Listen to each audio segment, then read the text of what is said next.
I'm your host, David Wilcock, and I am here with Corey Goode, our Secret Space Program Insider, and we have our special guest, Dr. Bob Wood, who is giving us some very, very interesting information about his background in the history of ufology in some very interesting historical periods, as well as his direct contact beginning in 2009 with William Tompkins, who has validated an incredible amount of Corey's testimony, and just the correlation between Corey Goode and William Tompkins alone is something that could potentially start a wildfire all over the planet in terms of full disclosure and an understanding that the things that we're going to be talking about in this episode are absolutely true, as far out in sci-fi as they may seem to the uninitiated.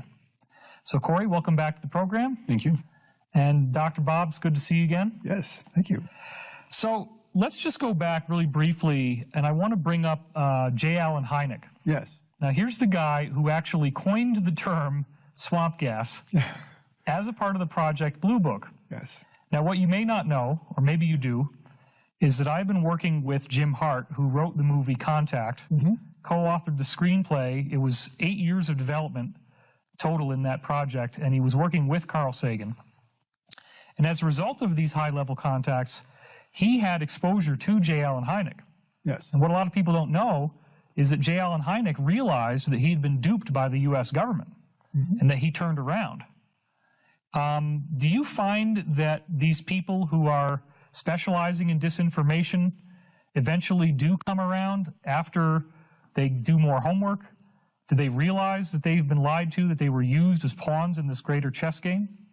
Well, J. Allen Hynek actually swam in my swimming pool Really? at that time between 68 and 70 when I was doing this research. No kidding. And so I knew both J. Allen Hynek and Jim McDonald, even though they didn't really talk to each other very much, very often. The first involvement I had with people who were disinformation guys was Bill Moore. And Bill Moore, as many people know, was given some information that was apparently controlled, and he leaked it knowing that it was not correct. And I wound up buying all of his material from him. Actually, I made him an offer. I said, "How much do you want to sell everything you got?" And he said, $1,000. And I said, "Okay." So I wrote the check and went down to his place in Hollywood and got it from him. And I said, "Is this all?" And he said, "Yes." Well, I cataloged it, and it turns out there was nothing really revolutionary in anything that I got from him. Other people say that the documents that I have been craftily architected in order to, by a group of CIA guys, for example, who you can imagine a room full of 20 people who are all experts in creating false documents. So, you know, that scenario is hard to wave off, but there are so many little subtleties in the documents, the stamps, the timing, and that, in my judgment, the vast majority of the documents that I have are really authentic. And so I'm willing to accept there's an occasional one that might have been partly phony, and that happens. Well, and Bob, isn't it true that these are exactly the types of proofs that the hardcore scientific types are asking for? And you have that. You have documents that have been verified. We know when they were done, and we know what they say. That's right. The skeptics, however, come back with the usual response that, well, you can't really do much with copies. You've got to have the originals. So when I say, well, I have originals, two cases I have originals, let's look at only those. And then go through one of these originals, which deals very deeply with the assassination of JFK and the relationship to UFOs. And then they really don't have responses to that. But, I mean, the authenticity issues then become harder for the skeptics to deal with. Bob, you dropped a bomb. You cannot race over that. What did it say about JFK and UFOs? What is the document? It's an 8-page document, and it had tabs. Actually, there were 8 tabs, and each tab was designed to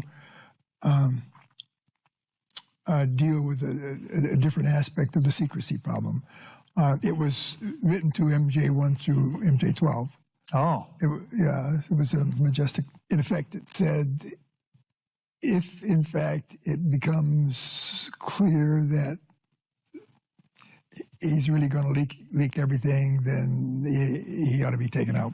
Wow. There's different words. Everything about the UFO. They didn't mention his name. Oh. But they used the Secret Service. POTUS. POTUS. Oh, yeah, they used to have code names for them. Yeah. Yeah. Yeah. Were you involved in authenticating the MJ-12 documents? Yes, nearly all the documents that I had were MJ-12 or Majestic or Magic. Okay, so you had, when the people received it, you were one of the people that looked at the documents to... All the documents I had were leaked from various sources. There were 3 or 4 different sources. Now, when you say leaked, this doesn't mean that people filed a Freedom of Information Act request and they got it legally through the government. There's one document that Tim Cooper got legally that says MJ-12 at the bottom. Oh, really? Wow. Yeah. Okay. Yeah. But the others were pulled out?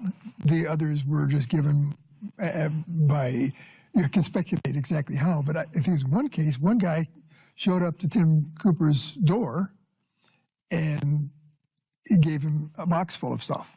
And it was clear that he was cleaning out his files. He just wanted to get rid of them. And another document, which was an encyclopedia of flying saucers written by Charles Bowen, was a document that had been created as a history of the subject as of 1950s, I think, something like that, and was sent to the Air Force to make sure there was nothing in there that was classified. In 1994, it was mailed to Timothy Cooper from Fort Meade. And it was original, and it was stamped top secret. But it had on it notations, like what is DM doing, where they were saying Don Menzel was telling his classes that there were other aliens. So this is the kind of wide set of experiences I've had in authenticating documents, and all of them can be attacked by skeptics. That never ends. There's no way you can ever get rid of it completely. Even the latest thing that I've thought has real potential is forensic linguistics, where you can take a large number of words that a person has written and then compare it, and say make up 2 or 3 different people, and then compare the question documents words against those, and then depending on the phraseology and the use of verbs and commas and stuff like that, right, you can say the probability that this person wrote it is much higher than that one or the other one. And you can tell what era they wrote it in by the phrasing and everything. Yeah. So that's one technique I used just once. Well, Bob, let me ask you this. Documents and validation obviously would represent one of the 2 critical aspects of investigative ufology. I mean, maybe there's 3, okay? So you have your documents, you have eyewitness sightings. You know, is there a pilot's report? Is there a ground sighting that correlates with the pilot's report? Are there landing tracings? Let's just talk about that briefly. Did you go through your due diligence on some of these documents in terms of trying to find out if there were any of them involving like sightings that you could then validate that the sightings happened, or did you study people that had sightings and try to correlate pilot sightings, ground-based sightings, landing traces, that kind of stuff? That's a good question, because it makes me think about the fact that most of the documents I'm trying to authenticate don't deal with sightings at all. Oh, okay. They really deal with the covert programs. Okay. But the fact that I became involved after I retired and did this movie, The Secret, and continued to give papers, my son started a crash retrieval series. And he did 7 years worth of crash retrievals in October, had a wide audience. And so for these crash retrieval meetings, I wound up giving a paper each time on this something or other, and established myself as a person who was willing to dig as deep as necessary to understand the subject, one of which, of course, was the alien viruses, one of string field, what did string field really say, what was he trying to say? And so I established myself as a person of some integrity, I think, and that's why Bill Tompkins called me up. He said, I hear you like to look at UFO stories. And I said, yeah. I said, who are you? so he explained to me who he was. He said he'd been trying to write a book for like 10 years, and he'd given it to various people to write, and gave me the names of some of them. Yeah. And, I'm sure that description he gave you of what he did, your eyebrows probably raised about that high. well, he didn't really tell me that much at the beginning of the conversation, but he did say that he was. I think one of the reasons he knew where I had worked, and he'd figured out that I worked there at the same time he did. Wow. So as soon as I found out that he was there from the time I was there, then I got very interested. And I started to ask him, well, did you know this guy, that, and so forth. And every time I asked him a specific question, I asked him to describe the room or the orientation of the building and stuff like that. And he had it all. Wow, Yeah, that's amazing. So then I got really interested, and he said, well, tell me more of your story. And he said, well, okay. And I had to get it, since he didn't do email, I had to go visit him. So I went to visit him. It turned out at that time he lived in Oceanside, California, which is where my daughter lives. So it was just a quick stop when I was seeing my daughter to go over and meet Bill Tompkins and his wife Mary. And they made me feel very, very welcome. And that's when I got the first stack of a manuscript, when I read the overall scope of what he wanted to say. I want to run two things by you real quick. First of all, you've said to me, based on your discussions with Bill, that Selected by Extraterrestrials is only the first of what he plans to be a trilogy of books, because there's so much data that he has to disclose. When I first met Bill, he had in his mind 6 books planned. Wow. And I subconsciously concluded that 6 books from a guy who hadn't published one was probably too many to think about. So right. I just said, let's think about the first book, Bill, and how are we going to limit it? He was talking about things that went on over a long time, from 70 to now. And I said, we got to limit it. So let's pick a time. And so he wanted to go beyond when he left Douglas up to when he went to TRW, because he says the TRW story, that's going to be the second book. What really went on at TRW. So, well, that sounds good. Yeah, let's make that the second book. But let's limit ourselves to what went up to that point in time. So we took material that was in that time frame, and actually, I worked with a guy from the University of Michigan who had started on this, and he gave up. So he gave it back to me. And so I just started to attack it. The degree to which Bill has validated his involvement in technical programs is staggering in this book. Well, Dave, when I first got the manuscript, I asked myself the question of, should I try to tell Bill what he ought to write for his autobiography, or should I just let him write what he wants to write? And I concluded that the latter was the right way to go, at least on the first book. So he included a lot of technical material having to do with the design of the Apollo and the S-4B spacecraft that I was familiar with at Douglas, and his interaction with NASA, and the fact that he was interacting with DeBruce and von Braun, of course, are relevant. I want to ask you a really direct question, and this is kind of a wild card. In the book, there's some very, very strange stuff about the early period of NASA, the early beginnings of it, in which Bill is involved, and they're having sex parties at these people's houses where everybody's naked, and then he goes into this very strange room with very strange curtains. And it seems like it's black magic or something that's being done in there. Could you tell us a little bit about that part of the book, and what do you think was going on there? Well, my recollection is what you're probably referring to were the parties at Douglas Aircraft Company, not NASA. Oh, okay, right. And he claims that the executives at Douglas would try to have these parties in order to get control of the employees, so they would, in fact, be able to be blackmailed or do what they want to do. That's an old tactic. Yeah, right. Now, I knew all the people he's talking to. When he gave me the names in the book, I asked him, I said, well, you know, who are these guys? And so he gave me a list of names and names from the book, the real names. So I have that list. And I knew some of them very well. A couple of them were my bosses at a later time. However, it turned out that I was fortunate that my wife at that time, and I've only had 2 wives, that my wife and I decided that we would never become involved in company social activities. Imagine. Oh, wow. So it turned out it was like lucky decision. You probably would have turned around and left anyway. Yeah. That was actually why I was asking. I was really curious because he describes wandering into, I mean, you didn't say it, so I'll say it.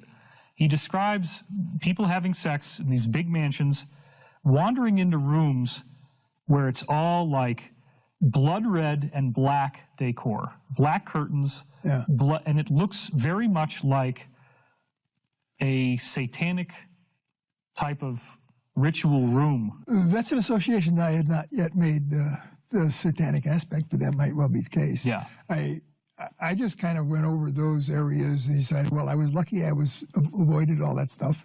Right. And I was lucky that Bill avoided it too. And I asked him one question, well, were they successful in seducing you or not? And he said, no, they did not. But well, the Germans in the space program, they used black magic along with science. Yeah, that's a good point. Yeah. Yeah.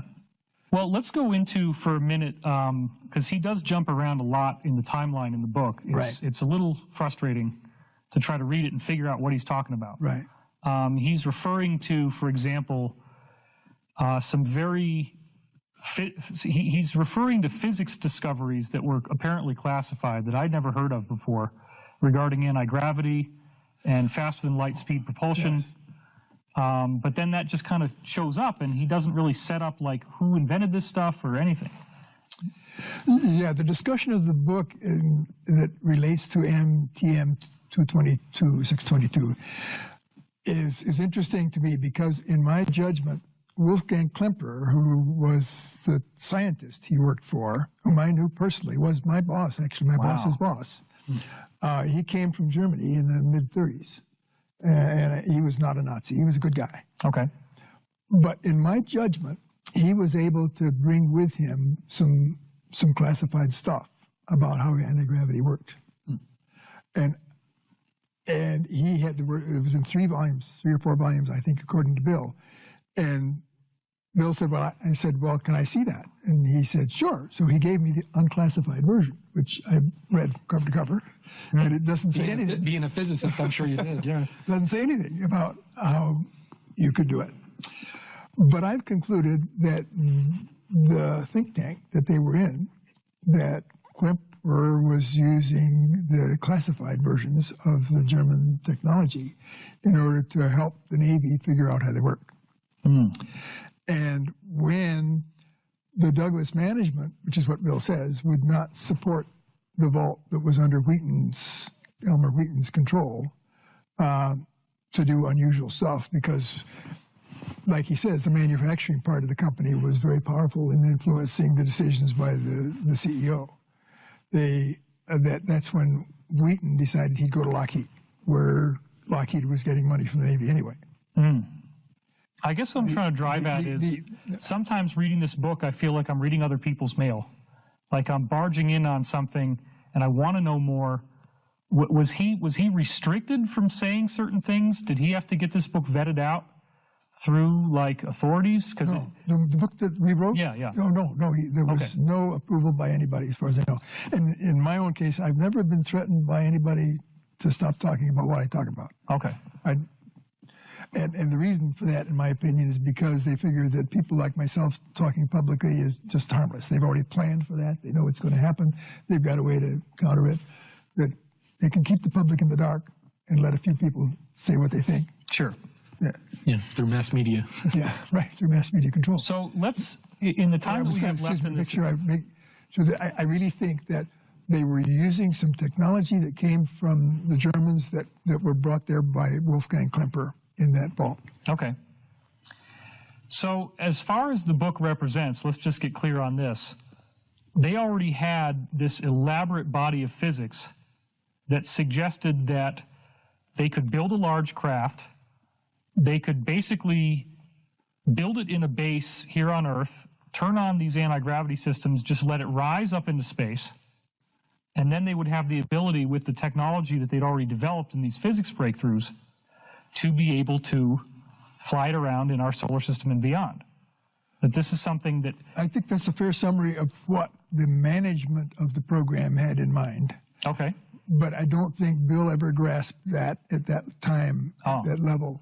Bill, you have to emphasize that Bill, fully respectful, is not a technical person. He was a super marketing guy, and he knew exactly what technical people should be told to do. He was an excellent manager of technical people. But as far as being aware of equations, no, he wouldn't be able to deal with that or have any interest in it. But he was very sensitive to who thought what. Right, and I'm sure he had an overall grasp of what people were talking about, even though he didn't understand the fine details. Right, and he had, in my opinion, he was definitely a very good system engineer. He would understand how these had to be integrated together, even though he knew he didn't need equations to make them talk to each other. Okay, I want to ask you another thing that it's just something that the people who read this book might kind of stumble over is, why do you think these guys, these high-level executives who you personally knew at Douglas Aircraft, you knew these people, why do they go up to Bill Tompkins and throw him these seemingly impossible puzzles to solve and say, we need you to design a ship that's going to be 2 kilometers long that flies through our solar system, and we need it by the end of the week? Why are they doing this to him? Was there some kind of intuitive thing that they felt he had because of the way he built ships when he was a kid? Well, he certainly had a remarkable memory, as evidenced by the facts that he built the ships with great accuracy. Basically, he was a draftsman, and he admits and claims that he was started out as a draftsman. But he was a very creative draftsman. He could see how people would think something here and think something there, and he knew that they could use equations to make it happen. But they would ask him to do, in my opinion, they would ask him to draw pictures of the answer. So he was really a picture guy. Yeah, and then they would go in and figure out how to put components in and make it work. Do the environmental and propulsion. Now, there's one sketch of the book, or it was the front of a DC-8 or something like that, where it's a beautiful example of how his drawing can go in exquisite detail, capture every little element that's critical, and make it just right for the engineers who needed it. In fact, I knew the guy who he's talking about. Let's go talk now about this really over-the-top information that he was getting through these 29 spies from America embedded in the German space program when he was getting those briefings, about 1,200 briefings from 1942 to 1946. Could you just summarize for us, I know there's a lot of data, but summarize for us, what was the big picture that he started to put together during that time based on what these embedded spies were telling us here in America? Well, Dave, I'll give you my best impression of what was going on in my words as I'm learning it. Actually, I talked with him just this morning and learned something I didn't know that would be relevant to your question. Sure, great. I didn't know there were 29 until this morning. Oh, okay. So, apparently, you guys have known that for a while. Yeah. But my impression is that this process was highly structured, that the Germans would say what they learned, it would be transcribed, it would be typed up, it would be reviewed, it would be understood by Bill, and then he would be asked to take this information either in the form of a request for proposal from a contractor or in the form of information to give to a Navy base for them to cogitate over, or to be given to, in some cases, to be given to a university. He said in some cases they could, for instance, Caltech had people up at China Lake who were assigned there. He'd deliver something to Caltech via China Lake. Wow. And I thought that was very interesting, that the The university linkage at the top secret level was something that most universities have no concept could have been going on. One thing I just learned this morning was that he emphasized that none of them were stamped top secret. None of them were classified. None of them were stamped with any classification marks, which was apparently the way Forrestal wanted it run. And it also allows them to disseminate it to more people if it's not marked. Yeah, and so they weren't stuck with the normal, formal Navy procedures of controlling classified information. What's the story? What's the big picture? What was going on in Germany? Did they have a secret space program? Were they in contact with extraterrestrials? What were these people telling us? What was the story? Those superior questions are exactly the questions I'd like to get the answers to. Instead of giving you the answers, I'm afraid I still have to ask the questions. Because as far as I can tell, from what Bill is saying, it was quite a variety of different kind of information. Sometimes they were talking about communications. Sometimes they were talking about physics. Sometimes they were talking about UFO design. Sometimes they were talking about time travel. I mean, things that would all blow your mind. But they were such a wide variety of things that he said that Rico Botta would write a little note on some of these packages in his own handwriting to the officer in charge of the base, and saying, "I know you're not going to believe what's inside, but it's really true." Now, that was significant. That's one of the things that Bill just told me in the last week or so. And each of the 29 spies had different specialties and brought information based on their specialties. Apparently, I don't know. Yeah, that makes sense if they had such different information. Yeah, actually, the book selected by extraterrestrials dealt with the idea that he was involved in as courier to these packages was a very, very tiny part of one chapter, I think. Right. Whereas the interest today is very strong on what were the details of what he did for those 4 years and what information was being transmitted and learned. And that will be the content of the next book.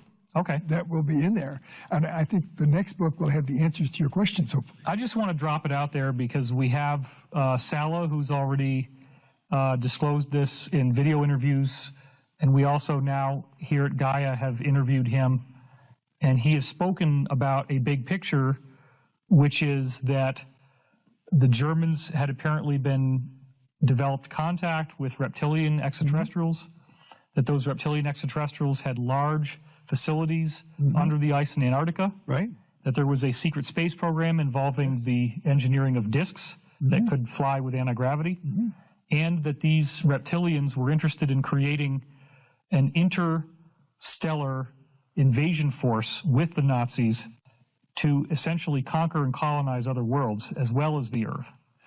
I agree with the first 4 things you said, but I've never had any exposure to the last thought.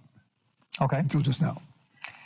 Well, since I just dropped that on you, how do you feel about this story, this idea that there could be reptilian extraterrestrials, that they could have helped us build a space program? Oh, yeah. I think that's all straightforward. I think Bill is right, that the reptilians did help the Nazis and that they do have underground base in Antarctica. I think it's there today. I think that I haven't figured out exactly how the Nazis and the New World Order work together, if they do, but somebody's in charge of something, but I don't think they're coordinated it very well. And I've got to tell you, Bob, the thing that blows my mind is that everything that I just summarized is exactly what he told me starting in October 2014. Yeah. And now we got a guy independently who's saying exactly the same stuff, bases under the ice in Antarctica. I've seen them. You've seen them.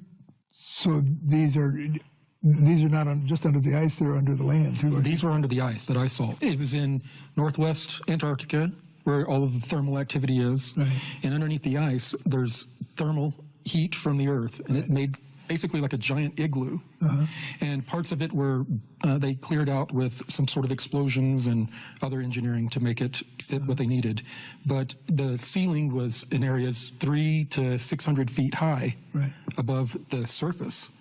And the mountains would go up and disappear into the ice, the top of the ice.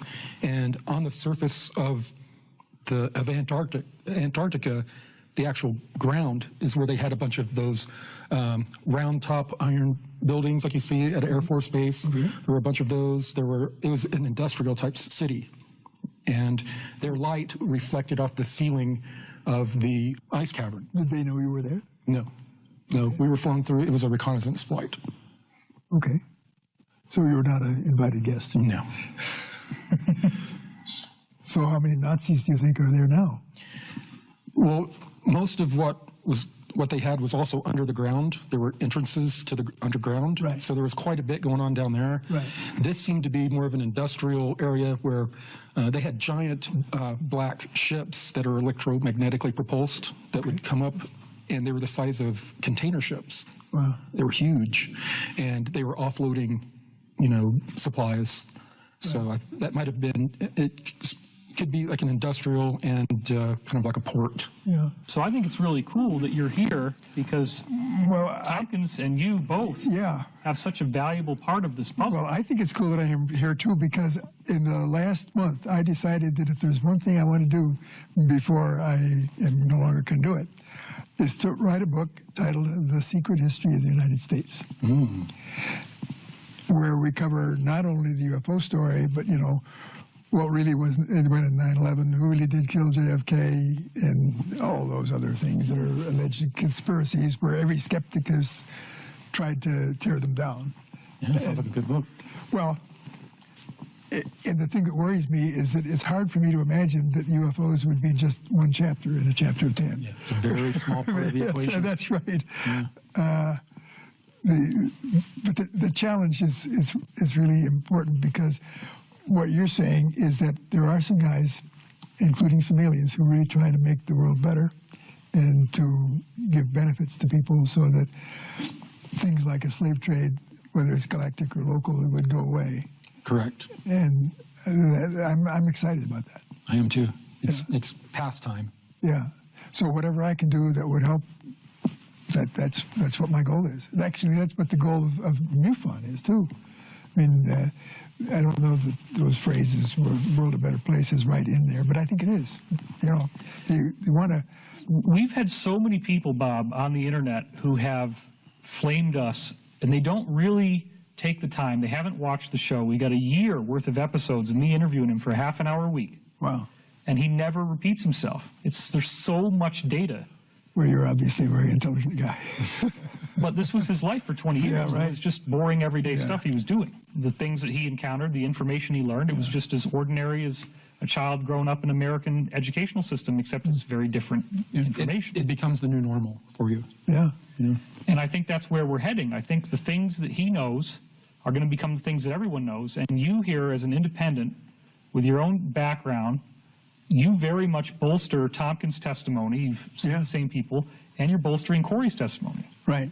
And so that helps people jump that gap of saying, my God, maybe this is true. Maybe these guys are actually not blowing smoke, but there's a big fire where that smoke is.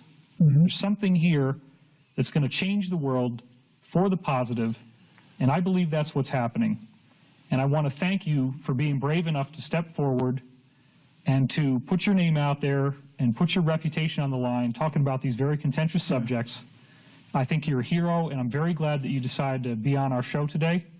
So I honor you, sir, for coming out and doing this with us. It's been truly remarkable. Good. It's been fun, too. Thank you. Thank you. Yeah, it's great meeting you. All right. Yeah, really. And I want to thank you out there for watching. You're a very big part of this. Your support of this network and of this program is vital to the disclosure effort. So tell your friends, let them know about this. If this is getting you excited, help spread the word. This is Cosmic Disclosure. I'm your host, David Wilcock, with special guest, Dr. Bob Wood, and of course, Corey Good. And I want to thank you for watching.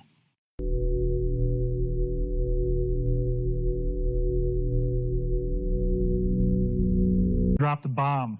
You cannot race over that. What did it say about JFK and UFOs? What is the document? It's an 8-page document, and it had tabs. Actually, there were 8 tabs, and each tab was designed to deal with a different aspect of the secrecy problem. It was written to MJ1 through MJ12, Oh. Yeah, it was a majestic. In effect, it said, if in fact it becomes clear that he's really going to leak everything, then he ought to be taken out. Wow. There's different words. Everything about the UFO. They didn't mention his name. Oh. But they used the Secret Service POTUS. Code. Oh, yeah, they used to have code names for them. Yeah. Yeah. Yeah. Were you involved in authenticating the MJ-12 documents? Yes, nearly all the documents that I had were MJ-12 or Majestic or Magic. Okay, so you had, when the people received it, you were both documents. So, that scenario is hard to wave off, but there are so many little subtleties in the documents, the stamps, the timing, and that, in my judgment, the vast majority of the documents that I have are really authentic. And so I'm willing to accept there's an occasional one that might have been partly phony, and that happens. Well, and Bob, isn't it true that these are exactly the types of proofs that the hardcore scientific types are asking for? And you have that. You have documents that have been verified. We know when they were done, and we know what they say. That's right. The skeptics, however, come back with the usual response that, well, you can't really do much with copies. You've got to have the originals. So when I say, well, I have originals, two cases I have originals, let's look at only those. And then go through one of these originals, which deals very deeply with the assassination of JFK and the relationship to UFOs. And then they really don't have responses to that. But, I mean, the authenticity issues then become harder for the skeptics to Bob, both J. Allen Hynek and Jim McDonald, even though they didn't really talk to each other very much, very often. The first involvement I had with people who were disinformation guys was Bill Moore. And Bill Moore, as many people know, was given some information that was apparently controlled, and he leaked it knowing that it was not correct. And I wound up buying all of his material from him. Actually, I made him an offer. I said, how much do you want to sell everything you got? And he said, $1,000. And so I said, okay. So I wrote the check and went down to his place in Hollywood and got it from him. I said, is this all? And he said, yes. Well, I cataloged it, and it turns out there was nothing really revolutionary in anything that I got from him. Other people say that the documents that I have been craftily architected in order to, by a group of CIA guys, for example, who you can imagine a room full of 20 people who are all experts in creating false.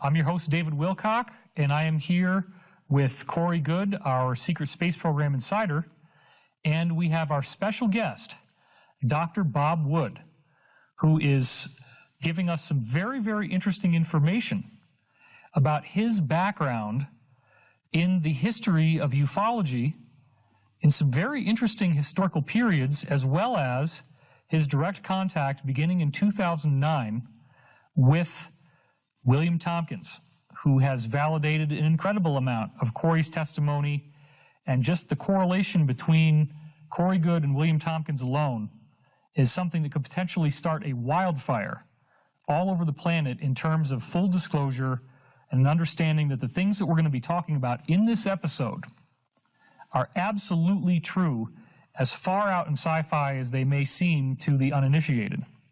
So Corey, welcome back to the program. Thank you. And Dr. Bob, it's good to see you again. Yes, thank you. So let's just go back really briefly, and I want to bring up J. Allen Hynek. Yes. Now, here's the guy who actually coined the term swamp gas as a part of the Project Blue Book. Yes. Now, what you may not know, or maybe you do, is that I've been working with Jim Hart, who wrote the movie Contact, co-authored the screenplay. It was 8 years of development total in that project, and he was working with Carl Sagan. And as a result of these high-level contacts, he had exposure to J. Allen Hynek. Yes. And what a lot of people don't know is that J. Allen Hynek realized that he had been duped by the U.S. government and that he turned around. Do you find that these people who are specializing in disinformation eventually do come around after they do more homework? Do they realize that they've been lied to, that they were used as pawns in this greater chess game? Well, J. Allen Hynek actually swam in my swimming pool Really? at that time, between 68 and 70 when I was doing this research. No kidding. And so I knew